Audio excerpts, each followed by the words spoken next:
préfères que je prenne le micro, hein, c'est ça, Jean-François? Il faut que je prenne le micro, hein? D'accord. Écoute, Juliette, tu es très, très sensible, très musicienne. Ça, c'est évidemment plus qu'une bonne chose, mais il ne faut pas que ça te fasse oublier la structure rythmique de la pièce. Et l'organisation. Brendel disait que Beethoven écrivait toujours en architecte. Il opposait ça avec Schubert, qui disait qu'il composait en somnambule. Et donc, cette structure rythmique, il y a une ambiguïté. Hein. D'ailleurs, c'est un peu, tu verras, dans le même problème enfin, c'est pas un problème, dans le final de La Tempête que je vais jouer tout à l'heure. Il y a une ambiguïté rythmique, on peut le penser à deux ou à... Et là aussi, effectivement, on ne sait pas, il joue avec cette ambiguïté, où sont les temps forts. Mais toi, il faut absolument que tu aies ces temps forts. C'est l'opus 14, c'est une sonate qui est encore très près de Haydn. Et le caractère extrêmement classique de cette sonate fait que, toi, que la structure rythmique doit être beaucoup plus claire. Donc le temps fort, c'est le premier temps, déjà. Et moi, souvent, j'entendais le temps fort décalé. Hein. Tu peux faire un petit exercice pour ça. Je ne sais pas si tu as entendu parler de ce grand professeur qui est mort maintenant, qui s'appelait Georgi Sebok, qui est un Hongrois, qui faisait souvent travailler à des professionnels. Hein, ça a l'air un petit peu bête, mais les Hongrois faisaient beaucoup travailler comme ça, pas que lui, Starker aussi au violoncelle. C'est-à-dire que tu mettes les temps forts en faisant un appui sur ta jambe gauche. C'est-à-dire tu mets le temps fort, tu vois, tu fais des 1, 2, histoire que tu intériorises, voilà, hein, et que, parce qu'évidemment, on décale forcément le temps. Donc déjà, toi, avant de partir, est-ce que tu penses les deux temps ou non? Non. Voilà. Hein, donc il faut déjà que tu t'inscrives dans un rythme, 1, 2, et puis tu peux le travailler comme ça. Attends, je ne peux pas tenir le micro. 1, 2. Voilà. Et comme ça, on a une idée de... Comme si tu disais bienvenue. 1, 2. Et là, tu sens bien que le temps fort, comme tu vas l'accompagner avec le geste, hein, essaie de le faire, ça. Non, là, tu fais... Le 1, temps fort, donc tu joues les deux temps de la mesure, tu vois. 1, 2, ré, la, si, fa, sol, ré, la, si, fa, sol. Voilà, très bien. Et donc, du coup, tu sens que 1, 2, ré, que ce pouce-là, c'est pas le temps fort. Donc, tu vas mettre un peu d'air dans ton pouce, hein, et tu vas sentir que c'est un temps faible. Hein. Non.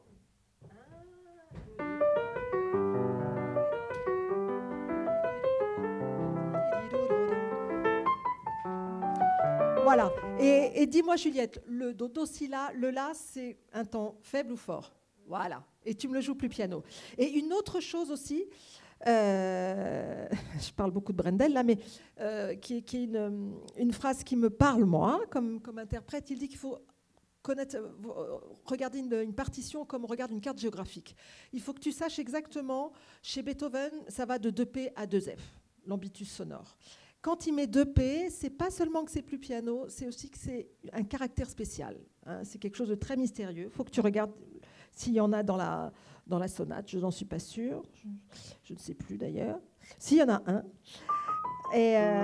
Et par contre, aussi s'il y a 2F, mais quand tu vois un P, c'est pas le plus piano possible. Il y a encore du timbre. Hein, donc ré, la, si, fa, sol. Hein, il faut quand même que tu parles, que tu ailles un tout petit peu plus au fond du clavier. Tu vois, je trouve que tu as un petit peu tendance, je ne sais pas si avec Jean-Philippe vous travaillez ça, non, tu vois, d'être un tout petit peu au-dessus. En tournant le clavier un petit peu plus.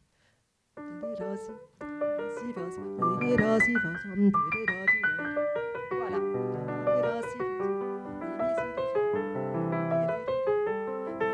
Voilà, et il y a pam, pim, pam, ta, ta. Voilà, tu as l'intervalle de dixième. On avait toujours les octaves et da, yam, pam, pam. Et là, tu ouvres. Voilà.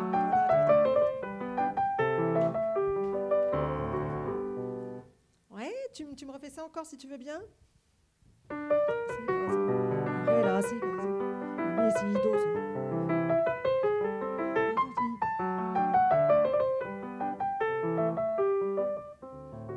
Oui, tu vas me reprendre do, do, si, la, parce qu'après, écoute bien ta main gauche. Fa, la, ré, ba, da, da, voilà, joue les silences, joue les silences. Est-ce que tu peux me la faire par cœur, par hasard, ta main gauche à cet endroit-là, ou non? Fa, la, ré, ré, ouais. Non, c'était pas pour, c'est pas un piège, hein, c'est juste pour... Refais juste ça. Ouais. Voilà, et je suis sûre que tu entends qu'elle est un peu arythmée. T'as un, 1, 2, 3, 4, 1, 2, 3, 4, 1, 2, 3, 4, 1, 2, 3, 4, 1, 2, 3, 4, 1, 2, 3, 4.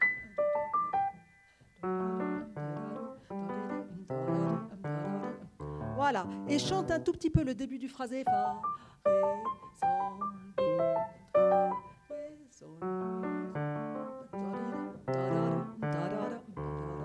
Et ensuite, voilà la tonique.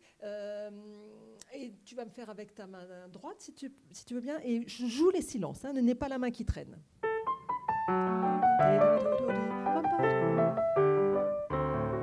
Ouais, je vais encore un petit peu t'embêter. Tu vois que là, tu as un phrasé sur 2 temps et ensuite des phrasés par temps. Hein. Ouais, souviens-toi, tu peux chanter et ensuite le temps fort sur le la.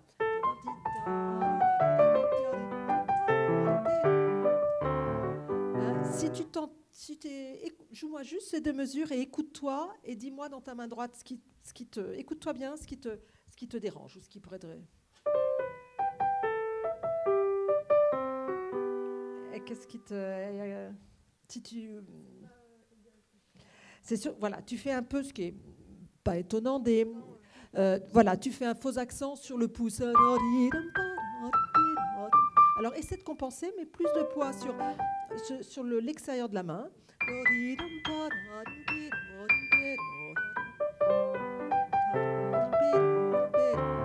Voilà, c'est mieux. On reprend là, si tu veux bien.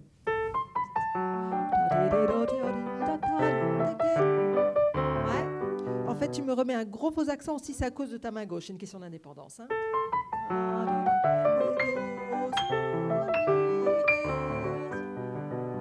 Ouais, et on va continuer. Là, maintenant, on a une main gauche extrêmement régulière.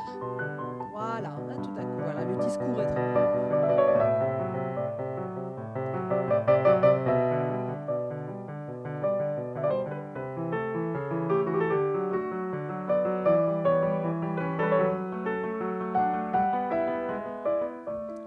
Très bien. Dis-moi quelle nuance a priori on est ici.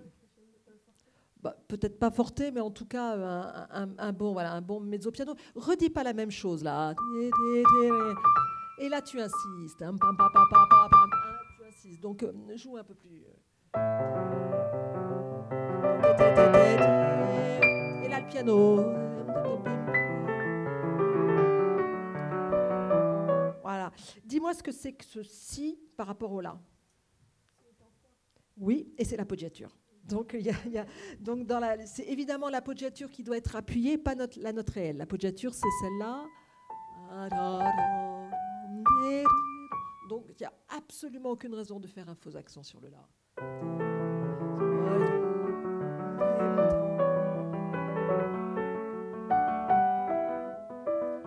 Très bien. Et là, tu as un crescendo hein, que je n'ai pas suffisamment entendu, si tu veux bien le refaire. Plus.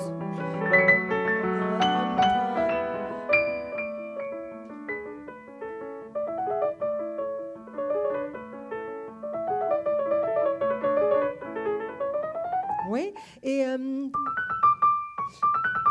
tu peux mettre un 2 si tu veux, mais essaie de trouver le doigté qui rend la broderie le plus cantabilée et mélodique possible. Voilà, c'est pas juste ornemental, hein. C'est un peu expressif aussi, hein, cette broderie.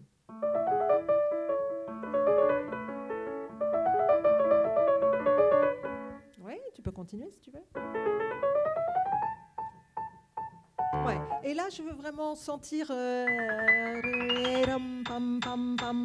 qui est toujours le rythme, que ce ne sont pas juste des la comme ça. Hein, tu as une direction, tu as ton chef d'orchestre à l'intérieur de toi qui te guide. Encore là.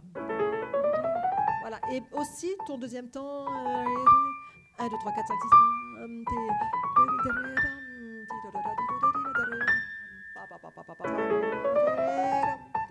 Ah, tu vois, tu presses, tu entends. Hein. Voilà, écoute-toi et joue les deux mains et fais attention à ta main gauche, dis-moi ce qui se passe. Plutôt, hein, c'est juste une croche. Juste une croche, Juliette. Ouais. Voilà, et essaie de sentir comme s'il y avait un tout petit peu un crescendo à l'intérieur hein, qui te guide là. Okay, ouais.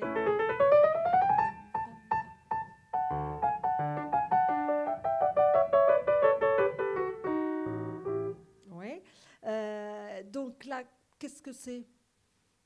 On est sur le deuxième thème, hein, tu es d'accord ? Là, tu l'as fait beaucoup mieux que tout à l'heure, parce que tout à l'heure, tu étais parti dans un tout autre tempo. Il n'y a aucune raison. Hein. Ça, là aussi, ton chef d'orchestre, il n'y a pas de raison qu'il batte plus lentement. Par contre, là, tu as quelque chose de nouveau. Hein, dans le discours, tu as ces petits phrasés, très classiques, par deux. Hein, donc ça, c'est important. Et toujours cette appoggiature. Donc, pardon. Donc, il faut vraiment que tu les fasses plus consciemment, ces phrasés.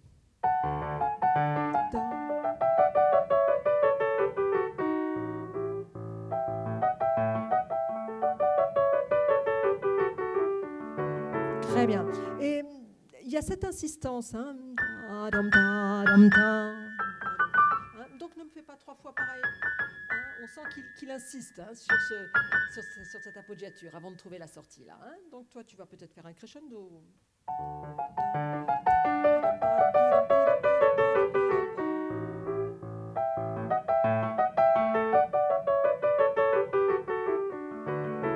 Oui. Et dis-moi, qu'est-ce que tu veux faire là Oui, et puis voilà. Ouais, et il y a quand même des points un peu rebondissants aussi. Voilà, 3. Et là, les gâteaux, l'archer.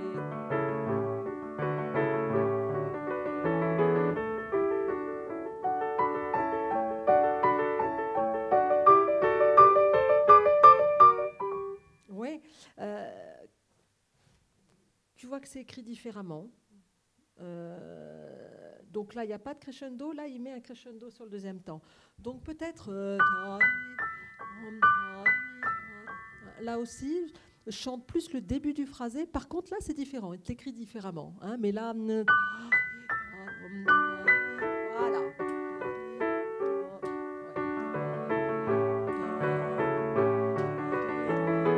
Et là, c'est différent. Et là, tu vas partir de loin, oui.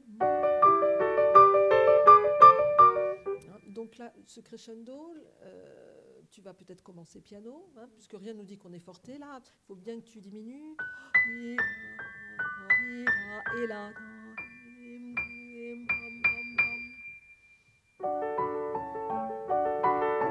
Et piano. Et piano.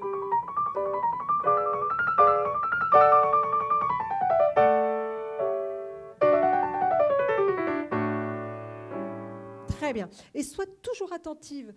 Imagine que ce soit un quatuor à cordes qui joue ça. Hein, ils feraient toujours le même coup d'archet. Ils essaieraient évidemment d'arrêter tous les 4 ensemble et surtout que ce soit très contrôlé. On fait toujours attention comment on fait une note, comment on l'arrête. C'est important. Hein. Donc écoute bien cette main gauche. Là, tu la tiens plus après dans le crescendo. Refais, écoute-la bien. Joue peut-être la main gauche seule. Ouais, encore, cherche. 1, 2, 1, 2, 1, 2, 2, 1, 2, 1, 2, 1. 2, 2, 2, 2. Voilà, et dans la façon aussi, dans ton quatuor à cordes, là, hein, peut-être le premier violon va être un peu plus timbré. 1, 2, 1, 2, 1, 2, ta, ta. Hein, timbre un peu plus l'aigu. Bien. Et maintenant, tu vas me faire avec ta main droite, mais la stabilité rythmique, ton chef d'orchestre, c'est la main gauche. Ouais, mieux Juliette, sauf que tu es partie un peu trop fort. Ouais, pars bien piano. Ouais, et même si c'est forté, il n'y a pas de raison de le tenir beaucoup plus longtemps. Hein. Tu refais ça. Ouais, essaye bien ensemble. Contrôle la stabilité de la main gauche.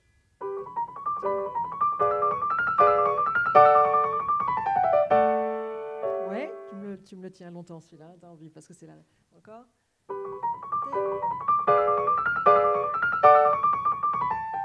Ouais, c'est pas grave. Et aussi, cherche des doigtés qui, musicalement, vont te donner le son que tu as envie d'avoir. Est-ce que c'est le 2 ? Peut-être c'est le 2 pour toi. Hein. Moi, ce serait le pouce. Hein, cherche le doigté avec le son que tu veux, comme un instrumentiste accorde avec son doigté selon les cordes. Hein. Et c'est ça peut-être. Avec un pouce, essaie sur le 2. Tu vois là.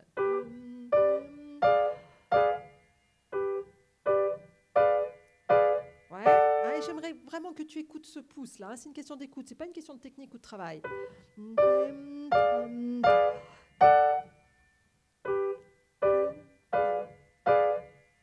Très bien. Tu me rajoutes avec la main droite.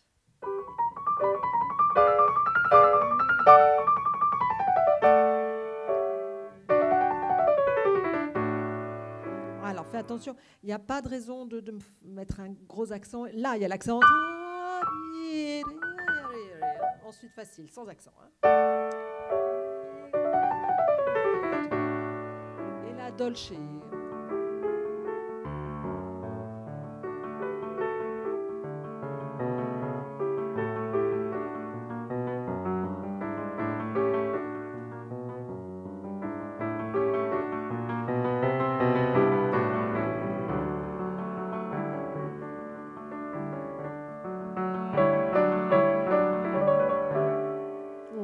Juste de petits détails, Juliette.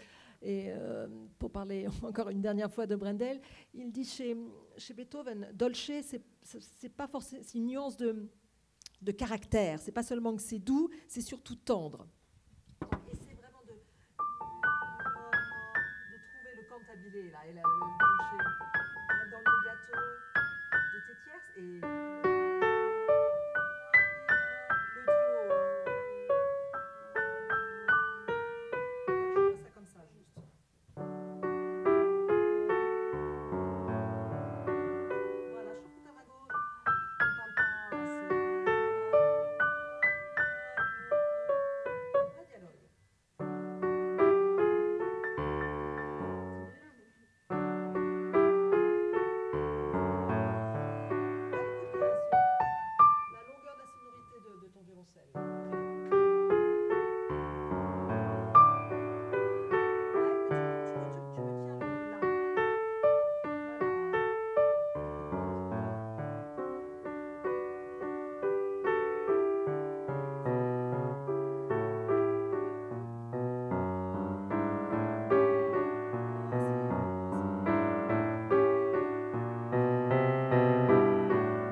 bien attention à ta pédale. Hein. Il faut que ça reste évidemment en transparence pour que je puisse avoir l'écart de soupir. Et j'ai besoin que tes chromatismes là soient plus expressifs.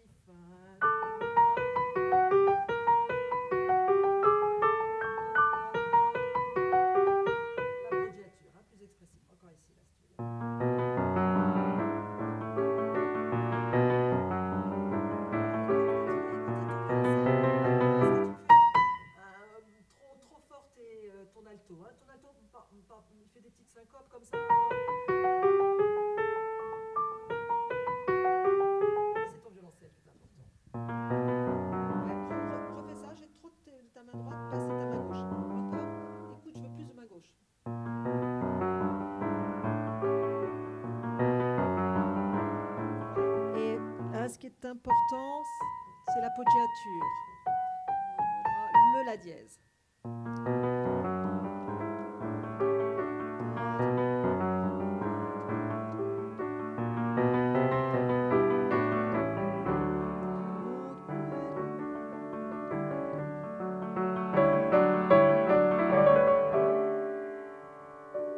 Alors, Juliette, à la fois, tu as le phrasé, l'appoggiature et le sforzando. Surtout pas d'accent là sur le temps fort. Voilà, avec du poids. Voilà, je te laisse. À demain.